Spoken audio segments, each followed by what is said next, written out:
We're covering a subject that is very,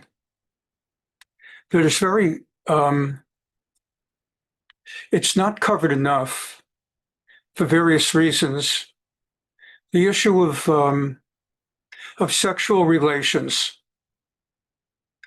particularly forbidden sexual relations. And we're doing it in the context of war.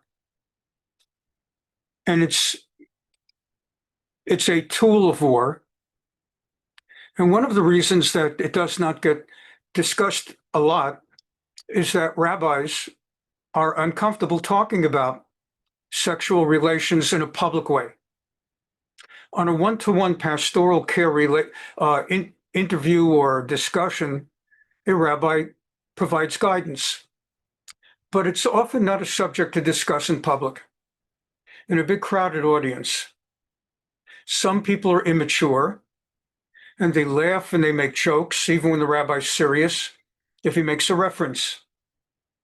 And it's a subtle subject. It leads to some misunderstanding, and people walk away with wrong ideas. And it's one of the central, sex is one of the central motivators in all of human life. We all know that. People murder because of sex. We've been watching in America for the last month this trial of Sean Diddy Combs, whatever his name is, which is just so extraordinarily disgusting. But it really is kind of a metaphor for the worst parts of the culture, how far sex can drive people to become animals rather than human beings. We have murder, rape, all kinds of things. Guy like Harvey Weinstein, he lost an empire. How hard it must have been for him and his brother to create a film studio that finally would, you create a film studio, you need money, you have to access millions of dollars, find places, get the right script, hire the actors. When you watch a movie, at the end of the movie, there's about 10 minutes of names on the screen credits. Look what it takes to produce a movie. And he finally reached the apex of power, and he could have remained at the top because his movies, the Miramax movies, are great, by and large. And it all went down because of sex. And so it goes. Whether it's in Hollywood, whether it's regular people, families get destroyed, children get destroyed, relationships end. It's an extraordinarily powerful force, and we all know this. I don't get asked to be a rabbi to lay that out. And it is not normally discussed, but in the context of our year-and-a-half-long exploration of Jewish law and ethics at times of war, time came to bring this up. Because as I was learning and studying and preparing classes, I came across initially the case of Mordechai Vanunu, which I had taught about years ago. But I taught about it just in an isolated context of Mordechai Vanunu, an interesting story of how the Mossad had used a sexual lure to get him back from Europe. But now it suddenly had occurred to me that there's a lot more going on, that Yael in the Bible, we learned it for several weeks, used the lure of sex to take down Sisera, the general of the Canaanites, who made war against Israel. She took him down. And so it goes.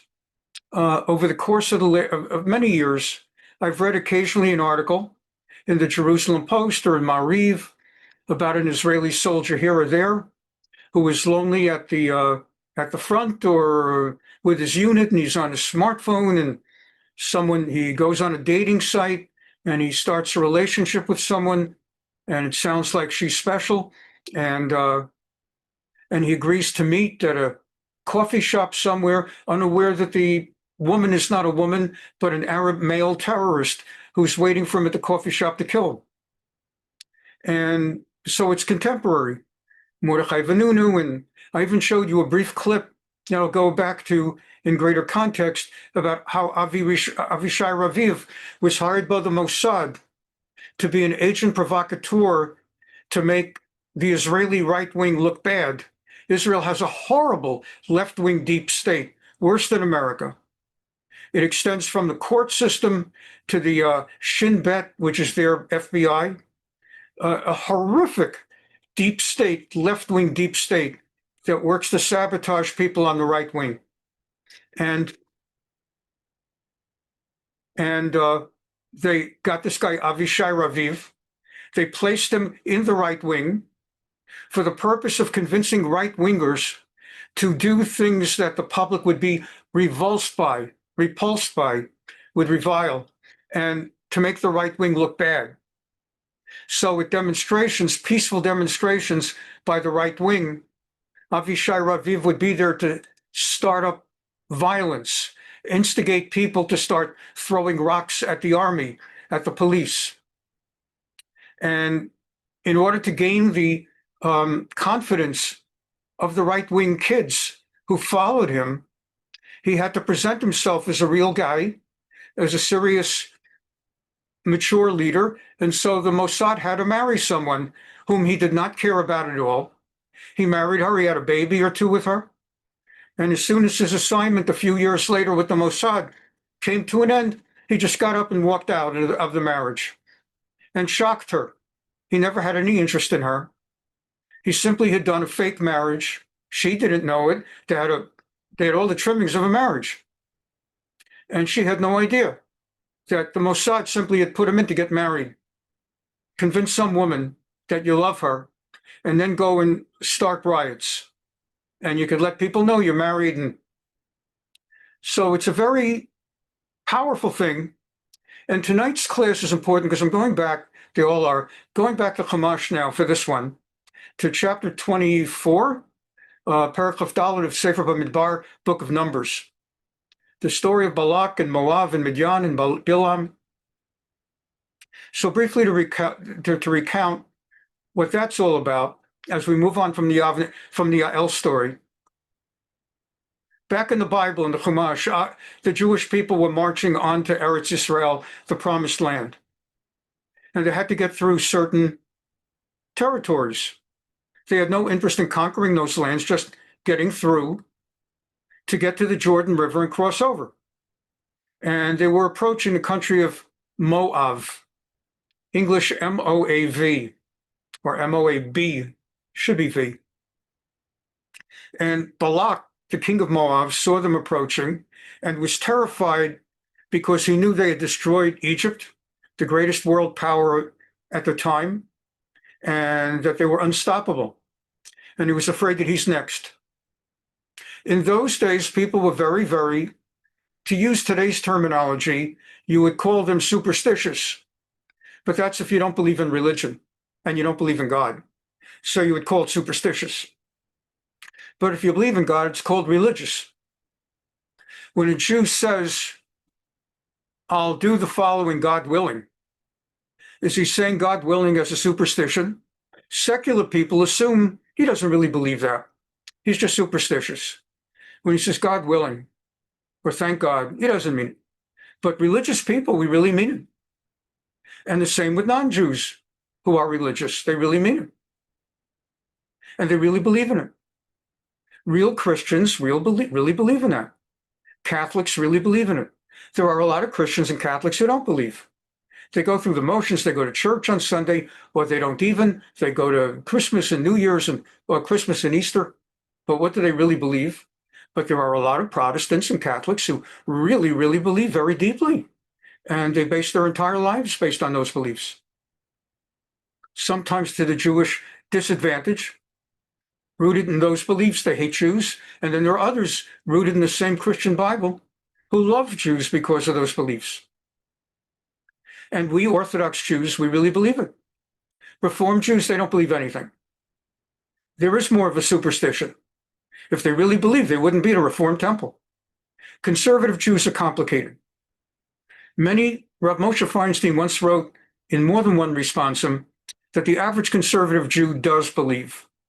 The rabbis, they're professionals, the rabbis, the cantors, they don't believe because they are educated, they know right from wrong, and they've chosen wrong. Whereas the average layman in a conservative temple, as often as not, they are there for the purpose of social activity. They have friends there, there are activities there. Maybe they find the Orthodox service goes too long, it's all in Hebrew, it's stultifying. So Rav Moshe says we have to assume most conservative Jews truly believe in God. But we have to also assume that the rabbis and cantors are apikorsim, that they are atheists, they don't believe. And there's a lot of halacha that comes out of that. And in the same way, in other words, if you're an Orthodox rabbi and you have a bar mitzvah in your shul, and the family invites friends, including people who go to the conservative congregation, if a conservative member of the congregation, the family wants to call them up for an aliyah to honor them, are you allowed to call them up? So you're allowed to call them up. Do you answer amen to their bracha? You do, but you're not allowed to call up a conservative rabbi or a conservative cantor in your Orthodox shul because they're apikorsim, they're atheists. Their prayers have no meaning. When they say, "Blessed art thou, O God, our Lord, King of the universe," they don't mean it. They say it, but they don't mean the God from whom every single word of the Torah emanates. Every word of the Torah is true. There really were millions, 3 million at Mount Sinai receiving the Torah. They don't believe it. They don't believe literally everything happened. And they don't believe that God really, that you have to observe Kashrut and Shabbat the way the halacha is. So when we get into all of this, we get back to this issue that we're covering of what was going on in Moab when the king of Moab, Balak, so much believed in God, his God, that he called a prophet of God, non-Jewish prophet, Bil'am, to place a curse, actually an execration. That is not a curse like the F word or some dirty word, but to execrate, to put a whammy on the Jewish people. Because he believed there's no other way we, the Moabites, will be able to defeat them in battle unless they are cursed from above. And none of us is worthy to bring such a curse on them, except for the greatest prophet of our time outside the Jewish world, Bil'am. So he brought Bil'am to place the curse. And we know the story, very famous story. Bil'am has Balak offer sacrifices to prepare God to accept prayers, to offer sacrifice. And then Bil'am speaks the curse. And what happens, according to our rabbis, is he goes into a trance. And basically words come out of his mouth. Like if you ever see or ever saw a clip of like these, not all evangelicals, but like the Jimmy Swaggart group, just passed away last week, the Assemblies of God, where they talk in tongues. So Bil'am started talking in tongues, and words came out of his mouth. And theoretically, he didn't even know what he was saying. He was in a trance, like hypnotized, where when you snap your finger and they come out of the trance, they don't even know what they were doing. And the words that came out of his mouth were blessings on the Jews. And it angered and upset the king Balak so much that, and Bil'am said, maybe you brought me to the wrong hilltop. And I was looking at a particular segment of the Jewish encampment that are righteous. Let's go to another hilltop and look at another segment, maybe less righteous. And this happens like 3 times. And each time the Jews are righteous. And he goes in his trance and he blesses the Jews. So after the 3rd time, Balak says, I brought you to curse them. You'll bless them. Get out of here. I was going to make you rich and famous. Already I named for you a high salary. And I was going to give you a tip, a bonus. Instead, just get out of here. I owe you money. I'll pay you for your time, but I don't want to see you anymore. Get out of here. So Balak leaves the Moabites. As he leaves the Moabites, Bilam leaves the Moabites, and as he leaves the Moabites, again, he's a man of God. He's not a man of the God of Israel, but he's a man of God. And again, all because someone does not believe exactly in the God of Israel, if he's not Jewish or she's not Jewish, believes elsewhere, don't take away from them the sincerity of their beliefs, especially when their belief is focused primarily on the creator of the universe. In many ways, it's the same belief.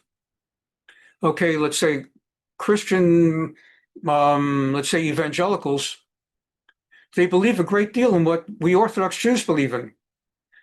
We only part ways on the question as to whether the Messiah already has come and will be returning or has not yet come. That's where we part ways. And that doesn't necessarily have to have been a source of so much mass death over the last 2,000 years. And for many evangelicals, it's not a source of hatred. It's a recognition we have a difference of understanding. And so they respect what they call the Old Testament, what we call Tanakh, the Bible. They respect it as we respect it. They believe that Jesus came and created a Brit Chadashah, a new covenant, a New Testament as well. And we don't believe that. But otherwise, otherwise sounds like it's nothing. It's basically we respect each other.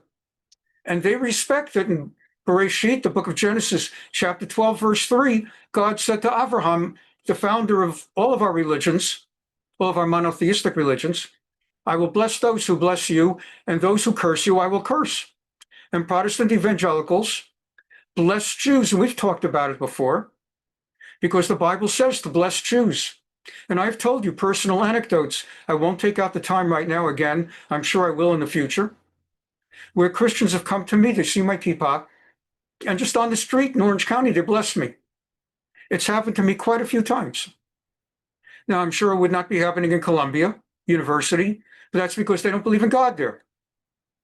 But I've met Christians who believe in God, and they will bless me. And that's how it goes. So the Torah tells us that Bi'lam went and was trying to scratch his head. How do I put a curse on these people? A freebie. I collected my pay. I did my job. I warned them that the words that come out of my mouth will be those that God puts into my mouth. So I did what I said I would do, but I feel bad. They were hoping for a different result. It's sort of like, God forbid, someone goes to the hospital for surgery, and you have to sign all these disclosures.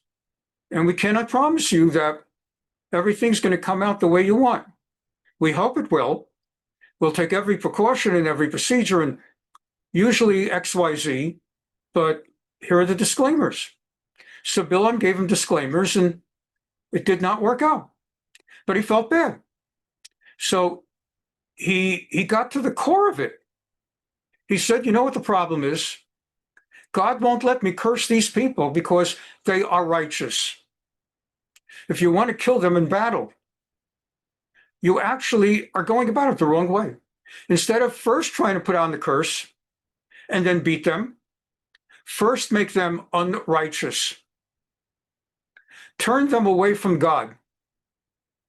Make God angry at them. In other words, he's a religious man.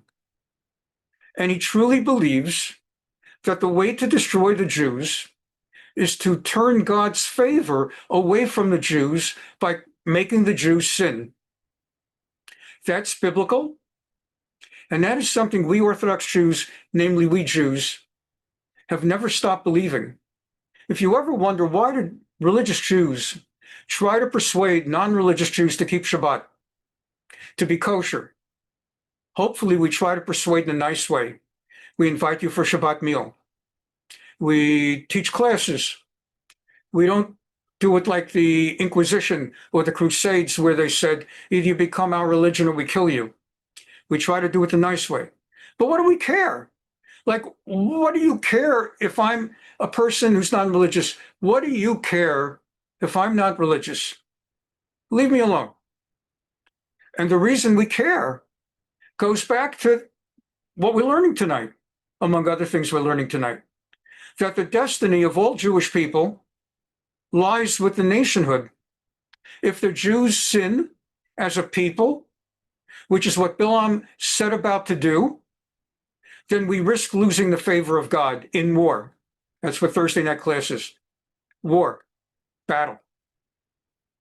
And if we have the favor of God, then we win. Well, that sounds pretty superstitious. Most people would say, seems to me you win if you have better weapons, precision missiles. You really need some of those bunker busting bombs to take out Fordo and the B-2 the B-2 flyers jets to carry them. And you need training and skills, and you need strategy. Doesn't seem like you're going to defeat Iran and take out their nuclear power simply by believing in God. And then you find that truly religious Jews believe, yeah, you have to do all of that. You have to have the best missiles, precision guided, best training, best soldiers, best tanks, grenades, launchers. You have to have the best of all that. But even more fundamentally, you have to be a Torah nation. You have to support Torah, and you have to have Torah in Israel. Because if the community of Israel in the land of Israel is not a Torah society, it will not benefit from God's blessings. And if it is a Torah society, he will do wonders and miracles. And we've become so used to all his wonders and miracles that we don't even recognize the wonders and miracles. Well, of course, Israel took out the Iranian nukes.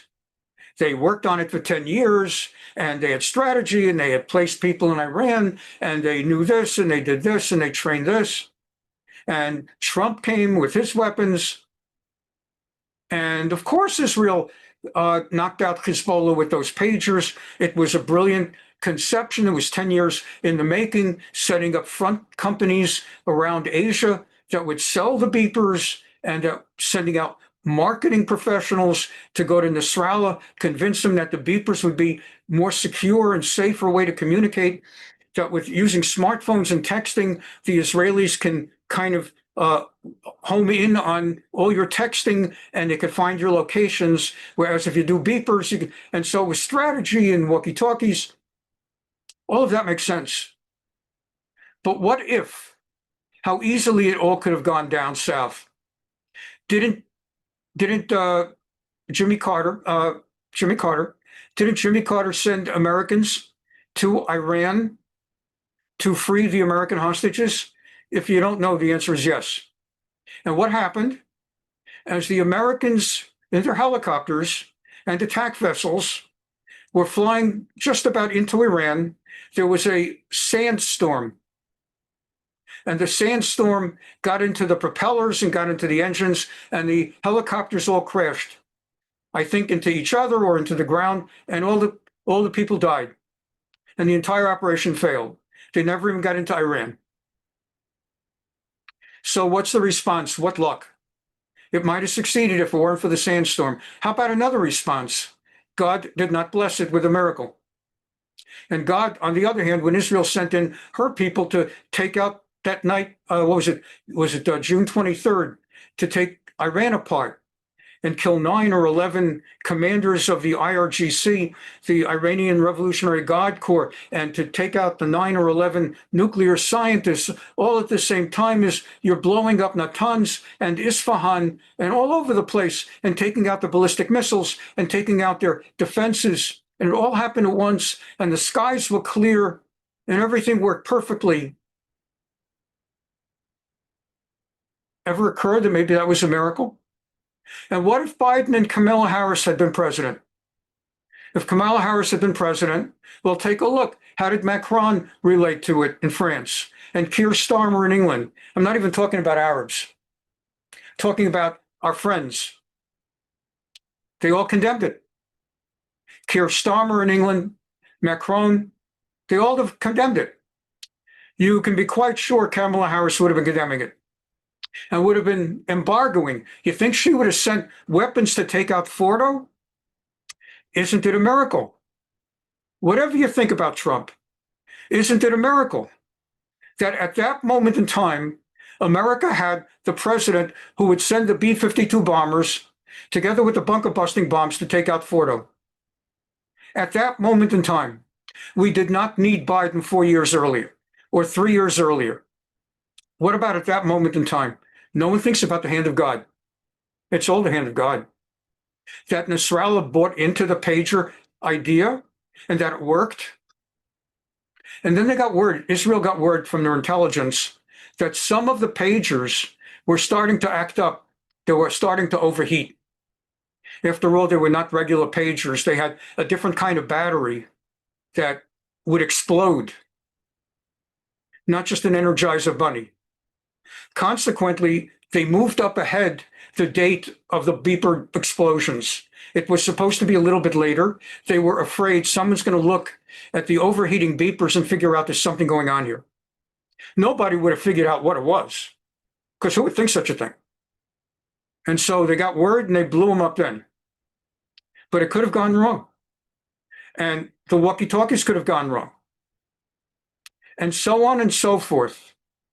Indeed, how do you explain Israel still being around, surrounded by 23 Arab Muslim countries? You want to know how many? Go online and look up Organization of Arab States. There's the Arab League. It's made up of Arabs.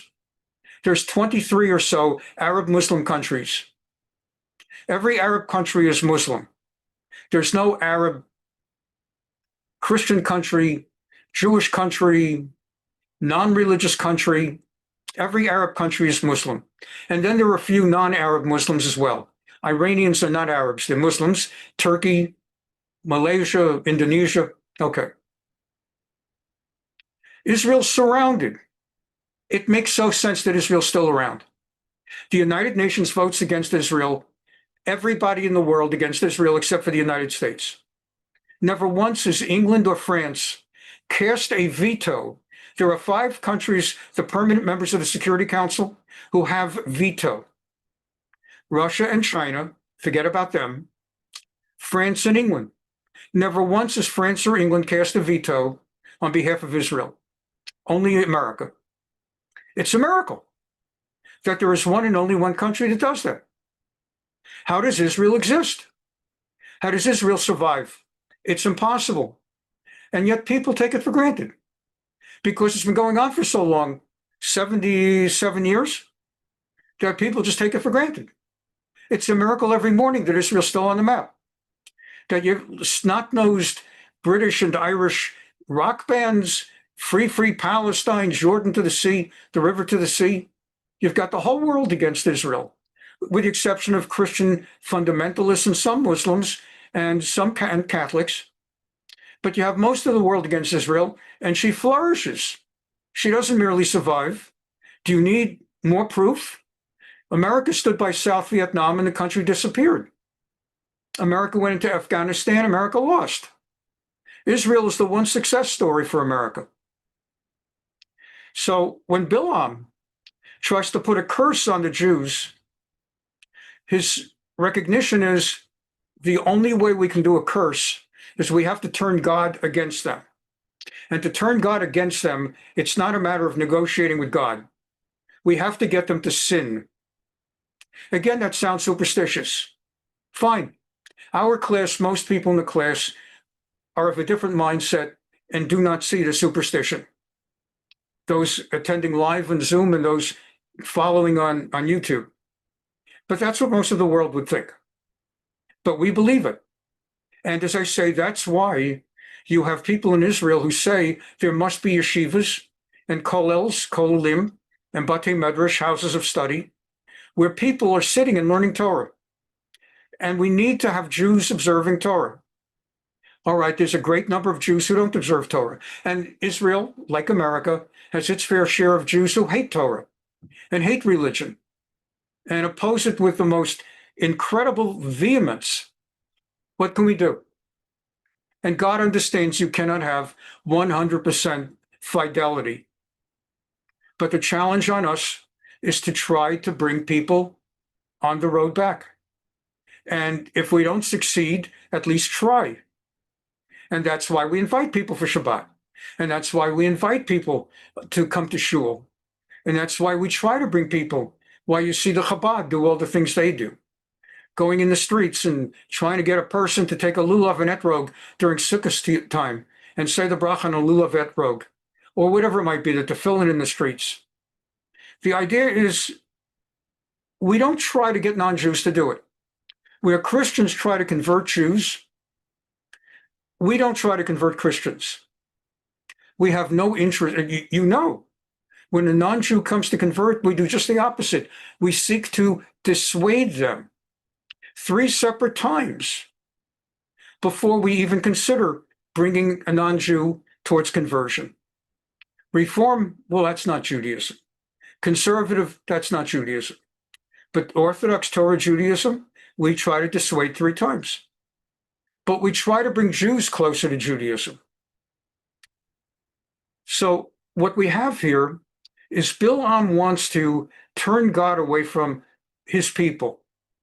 And to do it, instead of saying, let's get the Jews to eat non-kosher or to violate Shabbat, he says their God is particularly strenuous about sexual morality, that the Torah and his laws, he has a special focus on sexual morality. And that distinguishes the Jewish people from every other people on earth. Now, if you'll say to me, but Rabbi, how about, you just mentioned Harvey Weinstein, and I could mention this one and that one. Yes. Are there individuals who are just the opposite? Even individuals who are religious, but not really religious, only a front and virtual signaling? Yes. Unfortunately. What do you expect? We're dealing with human beings. If you have 1,000, 1,000,000 human beings, people are not robots, and there are all kinds, and there will be outliers. But there is no doubt, if one is fair-minded, that Jews have a sexual morality, particularly in the religious community, that is different from the non-Jewish world. Again, are there exceptions? Absolutely. And yet, who could doubt this? The very idea, unfortunately, and we don't have time for it today, there's a lot more to be said on the subject of Jews and financial ethics. And sometimes when there's a news story that there is a business ethics scandal, and it turns out that the name is Bernie Madoff, or something like that, many of us Jews, we just shrivel and we shudder. Oh no, not another Jew involved in one of those. Because we know that most of us are so incredibly honest and ethical. We give tzedakah and we're honest. And oh no, it fits into the stereotype of Shylock. But when there's a national scandal about sex, and yes, Jeffrey Epstein is the exception there, you don't expect that to be a Jewish thing. If you'll go and you'll say, well, Harvey Weinstein and Jeffrey Epstein, yeah. And I can show you Protestant ministers. If someone starts up with me and says, what about Jeffrey Epstein and Harvey Weinstein? Don't go there. What about Jimmy Swaggart and Jim Baker of the PTO Club? And I could start naming names. And I can go on Google and I'll find plenty of names for you. Don't start up with me. Don't start up with me if you want to put Harvey Weinstein and Epstein. We'll start talking about Catholic priests. You want to go that route? Let's talk Catholic priests and cardinals. Okay? So don't you start up with us.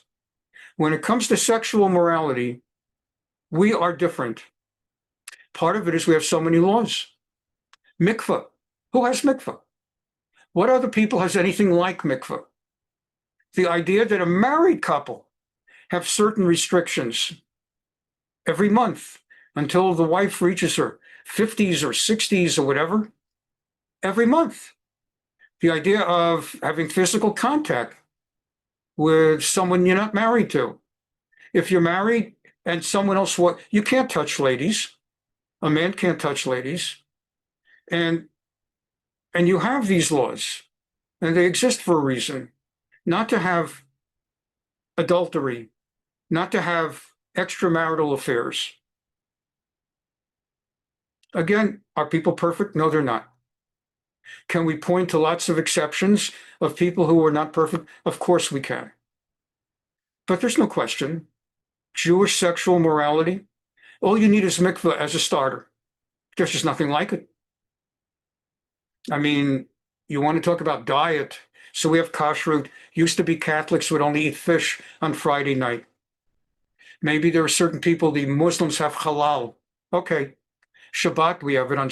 We have all our laws of Shabbat, Friday night, Saturday, and the Christians have Sunday, and the Muslims have Friday. I don't know who has Thursday or Tuesday, but those are available and open for anyone who wants them. But the one thing they don't have is mikvah and the laws.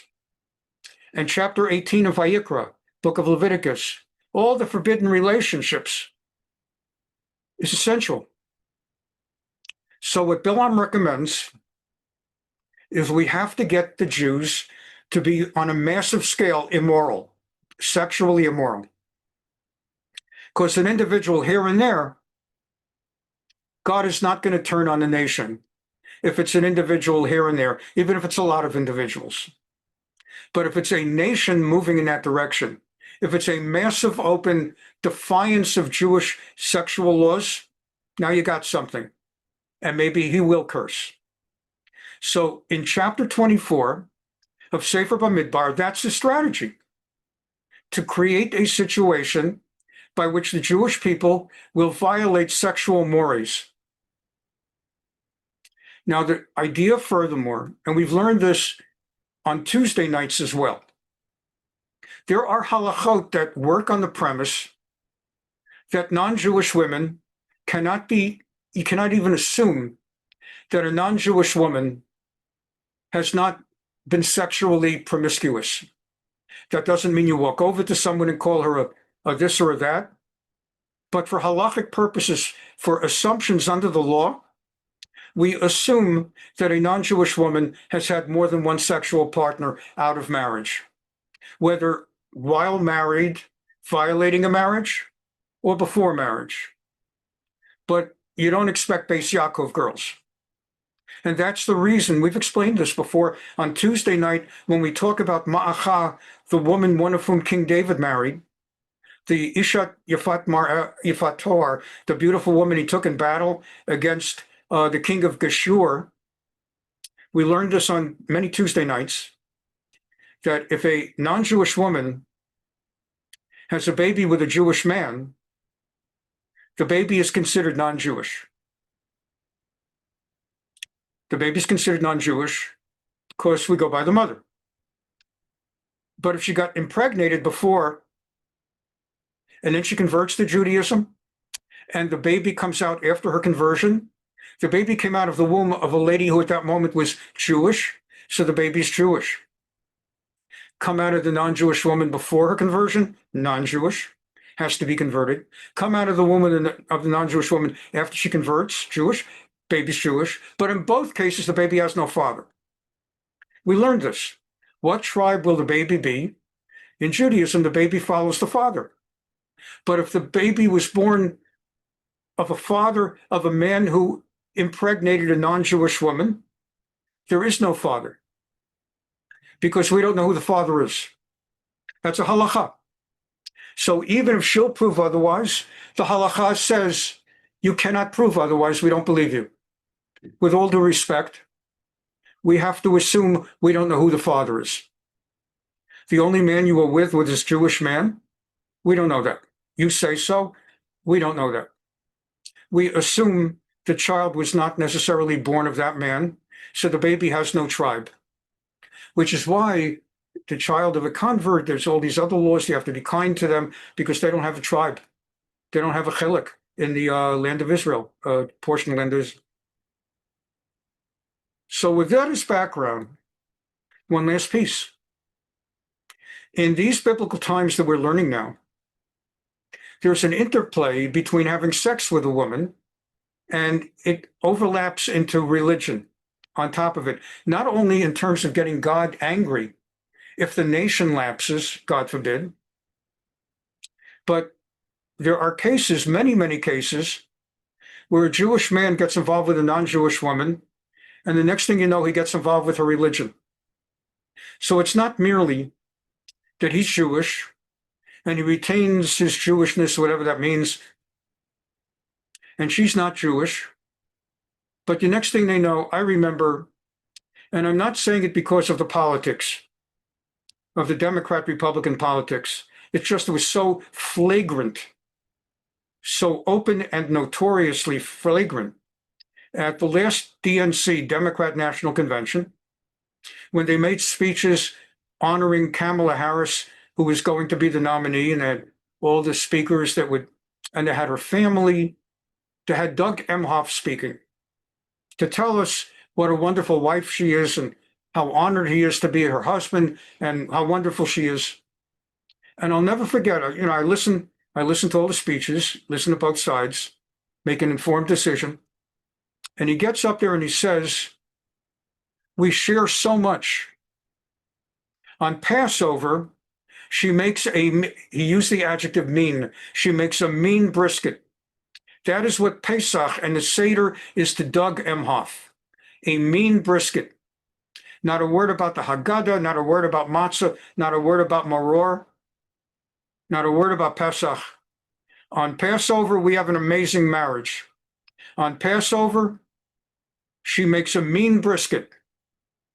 All right, in and of itself, narishkeit, foolishness. But then he continued, and every Easter, I go with her to church. Now, what's that about? What business does a Jew have in church on Easter? Christians belong in church on Easter. A Christian who does not go to church on Easter has to answer to me, what's your problem? Jew doesn't belong in church on Easter. What a chil Hashem. What a desecration of God's name. And this is not only Doug Emhoff. It's just he was open and notorious, talking about it proudly. But another one that made it big and proud, Anthony Weiner, when he was involved with Huma Abedin, Huma Abedin, the Muslim Arab from Saudi Arabia, who was like the girl Friday to Hillary Clinton and was married to Anthony Weiner before his terrible laptop scandals and everything. There was a feature story in the New York Times about that married couple, that power couple in Washington, D.C., before he became defrocked.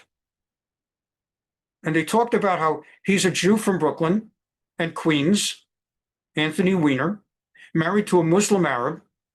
And in the story, it said that on Ramadan, he's talking about how beautifully they get together and they mesh their two different ways and backgrounds and lives.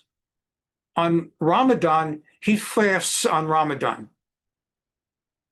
And you sit and you read this. You hear how Emhoff goes to church on Easter as part of his marriage with Kamala, and how Weiner fasts on Ramadan as part of his marriage to Hamadin. And you see exactly what the Torah is warning about when it gets into you must not have intermarriage, because it's not only about sexual immorality and a forbidden sexual intercourse, but it overlaps into one's very core religious identity and uncompromised relationship with God. Uncompromised. Isn't that what the Aseret HaDibrot, the 10 pronouncements, the so-called 10 commandments say? God is a jealous, zealous God, and may have no other gods before me. It says that in the 10 commandments. It's a bad translation, 10 commandments. The 10 pronouncements, 10 declarations. But it says it. You may have no other gods besides me. You may not have church on Easter, Doug Emhoff. You may not fast on Ramadan, Anthony Weiner, and all the rest like that. Let's go to some text here. This is very important, foundational to what we're going to learn the next 2-3 weeks. Vayeshev Yisrael b'Shittim, vayachel ha'am liznot el b'nei Moav. So Bil'am had tried unsuccessfully to place a curse on the Jewish people. And he now is leaving, failing in his task, doing what he was supposed to, and he gave them the disclosure. The caveat, it may not work out the way you want. And so his idea was, let's get the Jews, liznot, to engage in essentially prostitution. With Benot Moab, the daughters of Moab. It could have said Neshei Moab, the women of Moab. There's a bad translation as always. So, Rabbi, why do you use that translation if it's always wrong? Because it's an excellent layout. First of all, it's very internet friendly, and anything important, I'll just correct. And it's very user friendly, but it's just an incredibly bad translation. The Jewish Publication Society, Contemporary Torah. Benot Moab, the daughters. So the Jews began to prostitute with the daughters of Moab. Now the thing is that, what's going on here? Verse 2. V'tekranu la'am l'zivchei Eloheihen. And these daughters of Moab, and we are told that they actually are women of Midian, yet another country. Bil'am, as he was leaving Moab to go back home, passed by Midian, and it occurred to him that the Moabites basically are a little bit moral, but the Midianites are utterly immoral. And he negotiated with the Midianites to send their unmarried women to prostitute, to present themselves into the camp of Israel, wearing almost no clothing and just showing up for sex. And the men not knowing, I mean, they're just all over the place. Vayochal ha'am vayishtachavu le'Eloheihen. And the Jewish nation, now it was not everyone, and it was not even the majority, but it was around 24,000 men. And they not only accepted invitations to engage in sex with these lewd and immoral women, but within the few moments or whatever that they spent, whether it was 5 minutes or an hour, they agreed to prostrate themselves to little statues of the Midianite gods. Now, you say to yourself, well, come on, what does that mean? Because you can't picture it in the year 2025, that you're going to have a bunch of women like prostitutes that are standing on the street corners of places where prostitutes hang out. And each one's got a little Saint Christopher or whatever little saint they carry. And when they take the man into some private place, whether a car or a motel, a seedy motel room, that the woman says, before you engage in sex with me, I want you to kiss this Buddha or this little Saint Christopher. Well, Saint Christopher, I believe, is their god of, or the patron saint of travel. So I don't know if they have a patron saint of sex. I'm not making a joke. I don't know what they have. I know they have a lot of patron saints. And anyway, it's not Catholics that we're talking about here. It's Moabites. So they had a little statue. And this was their instructions, because the instructions were to get the Jews to deviate from the God of Israel. Sounds crazy. Sounds almost laughable and exaggerated. A parody, but that's what it was. That Bil'am said with the Midianites, you need to send lewd, naked, or almost naked prostitutes to go in the camp of Israel with little statuettes and pull a man in, have him kiss the statue, and have sex with him. And don't ask why, just do it. I have my plan, and you'll be paid well for it. And that was the plan. If you could get enough Jews, not only violating Torah law and having sex with these women outside of the halakha, but kissing these little gods like Doug Emhoff in church on Easter, or Anthony Weiner fasting on Ramadan. God forbid, it could impact the entire Jewish nation. Remember everything I've said in today's introduction. None of it was a political discussion tonight. Tonight was not for politics, but for theology, understanding that the state of Israel exists by virtue of God's miracles. And when God turns his face, he doesn't even have to punish. He just, God forbid, if he hides his face, hester panim, if he simply looks the other way without proactively blessing with miracles, all bets are off. So let's look at the commentaries and start getting, and we're getting deeper into it now.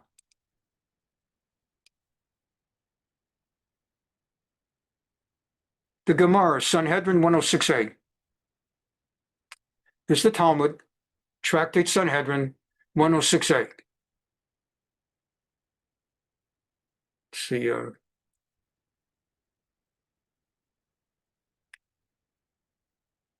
Bil'am said to the Moabites and the Midianites, the God of these Jewish people despises lewdness, and they desire linen garments, because they've been trekking in the sweaty, hot desert since they left Egypt on the way to the land, and they don't have dry cleaners, they don't have washing machines and dryers, they don't have clothespins. They're wearing garments that are just sweat day after day after day, drenched in sweat. They despise, their God despises lewdness, and they desire fresh linen garments. And keep in mind, linen is from flax, F-L-A-X, which is common in Egypt. So they were used to linen. They weren't worried about linen getting wrinkled. Linen is a wonderful shirt and blouse in the summer. It raises a problem with the wrinkles, but it absorbs and it's just great in the summer. A light linen, you know that. They have no new garments. Come, I will give you advice. Make like a partition, make like cubbies, make like booths, set up partitions, like little stores, big enough for 2 people and a little bit more space than that. Like imagine if it were urban, imagine a street of a lot of stores. So instead, set up a lot of booths, like a state fair or a festival. Make enclosures using wall hangings, in other words, partitions, and seat prostitutes in them, and a front door of each room. So each room, just set them up in the desert, like an oasis of 5, 10, 20, 1,000 of these things. If you've ever been to a public place where, for example, they have porta potties, and this is not about porta potties, but if you've ever been to a place with a porta potty, so they have like a big state fair kind of thing. They'll have like 100 porta potties. So not porta potties, but something nicer, little stores, and seat prostitutes, 1 in each one, and outside in front of each room, an old woman, a young woman inside, and have the old woman outside offering to sell them linen garments. Balak made for them enclosures using wall hangings from the snow mountain, the Hermon, and built Beit Hayashimot, and he sat prostitutes in them. So the king, Balak of Moab, did exactly as advised by Bil'am the prophet. He set up all these portable booths, like sukkahs actually, little sukkahs or booths. Each one has a prostitute inside, closed door, old lady outside, and a young woman on the inside. And at the time when the Jewish people were eating and drinking and glad and going out to stroll in the marketplace, the old woman would say to the Jew, "Are you seeking linen garments?" "Yeah, I could use one." That would be not, "What, you're offering linen garments?" He would enter the enclosure, and inside is not an old woman. She's outside. Inside is the prostitute, dressed like a prostitute. He would enter the enclosure and ask the price. The old woman would quote him a price equal to its value, fair price, fair market value, and the young woman would then quote him a lower price. The scenario would repeat itself 2 or 3 times. I don't know, the old woman's saying $60, and the young woman is saying $20. So the guy is going to tell the old woman, please step outside a moment. I'd like to negotiate with this lady. After all, she's pleasing to the eye, and her price is pleasing to the pocket, and I want to do business with her. We're still only talking linen shirt, linen garment. They're not shirts in those days. And thereafter she would say to him, you're like a member of our household. Sit and choose for yourself the merchandise you want. And she'd bring out a jug of non-kosher wine. As you know, nowadays, we are only allowed to drink Jewish wine. What is Jewish wine? Wine that has not been touched by non-Jews. The only exception is if it's yayin mavushal, wine that has been brought to a boil. We're not going to get into that now, take us too far astray. But a non-Jew is not allowed to touch. If a non-Jew touches wine, it's not kosher. Doesn't mean literally touching the liquid, but even an open bottle. If a non-Jew touches a corked, closed, I don't mean subsequently corked, but originally corked, airtight bottle, that's okay. But once it's been uncorked, simply the idea that you put the cork back on, no good. If a non-Jew touches it, no good. If you're having a meal and you have a lot of people at dinner, and one of them is a non-Jew, and you ask somebody to pass the wine from the other side of the table, and as they're passing the wine, they're passing it, the non-Jew touches the wine, the bottle, the wine's not kosher. So you have to be sure you have only yayin mavushal, so-called boiled wine, so that when it's passed, the fact that it's a non-Jew touching doesn't matter. Likewise, all the kosher restaurants use yayin mavushal, that way the non-Jewish waiters can pour the wine. Ammonite wine, in other words, wine made by non-Jews, by people from Ammon, Moab, whatever.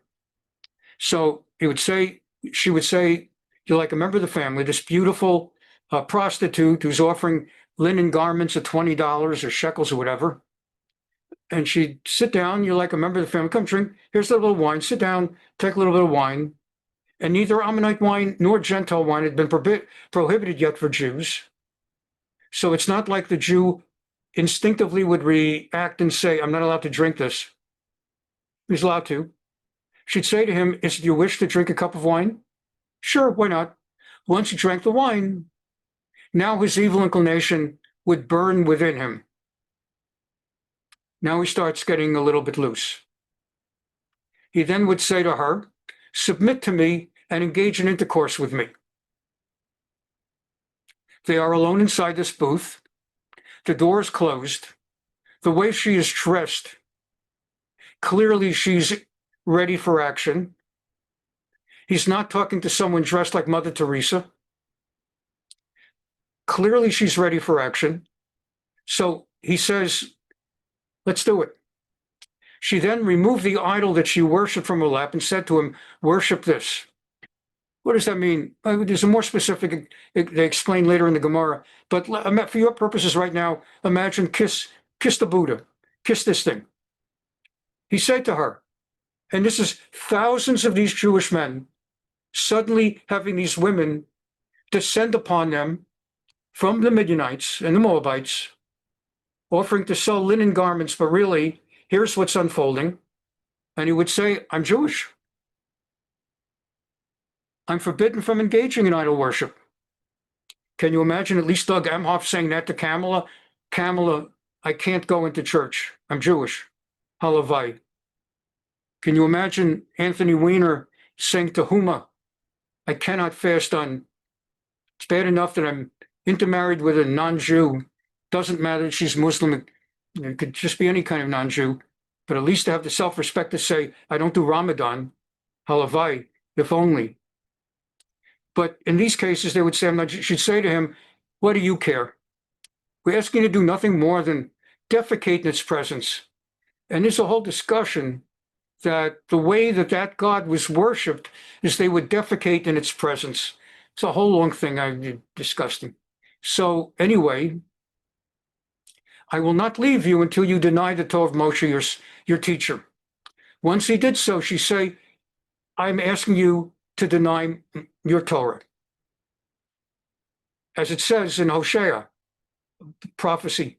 But when they came to Baal Peor, they separated themselves to the shameful item, and they became detestable like that which they loved. Okay?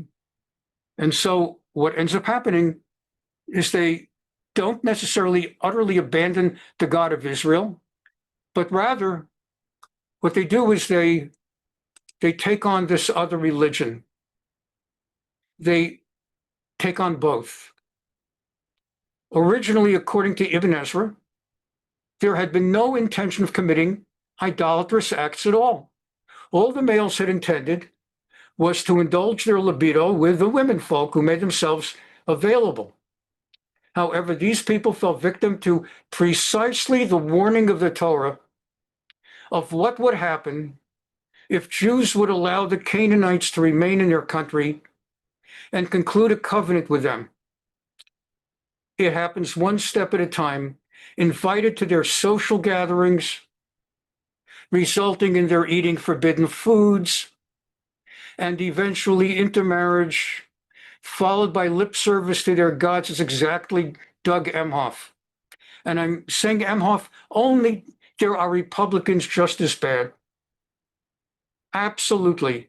It's just, I don't know anyone who ever was so open about it, not only open about being intermarried, but telling thousands upon thousands of people in an auditorium, a stadium with tens of thousands more watching, bragging that he goes to church on Easter to be with his wife. But that's what the Torah warned. Exactly. First, you're invited to their social gatherings. First, someone says, Doug, I know you're divorced. You had been married to another non-Jewish woman, and you had an affair with the lady that was your child's first grade teacher and nanny, and you got her pregnant, and your marriage ended. And I'd like to set you up with she's very beautiful, and she's very smart. Well, certainly she's beautiful. And he goes out with Kamala Harris, or whatever last name she was using at the time. And next thing you know, you're eating forbidden foods. You go out to a non-kosher restaurant. Where's he going to go? Take her to a place under hashgacha? Tell Kamala Harris, who's being set up on a date, maybe to marry if they hit it off right, that he only eats in kosher restaurants? Of course he's going to forbidden foods. And eventually intermarriage, followed by lip service. Next thing you know, he's in church on Easter.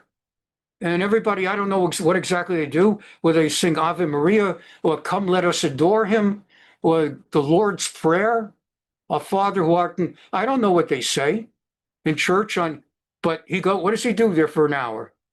What does he do? He stands there with his mouth shut after years and years? Lip service. Does he believe it? No. No way does I'll give him that. No way does he believe Jesus is the Son of God. He doesn't believe anything. But he'll pay lip service in church. Or Anthony Weiner. So this is exactly what we were warned in the Torah. Sforno spells it out, clear as can be. He spells it out. And with this we close tonight. This is what the Torah says. In the book of Shemot, Lamed Dalet, Exodus 34, where God says, don't make deals with them. Don't make covenants with them. Don't let them be in your land. Don't let them be in your land. For you must not worship any other God, because Hashem, whose name is Kana, zealous, is a jealous, zealous God. There's no room for shared gods. He doesn't agree that as long as you believe in me, go ahead and believe in others too.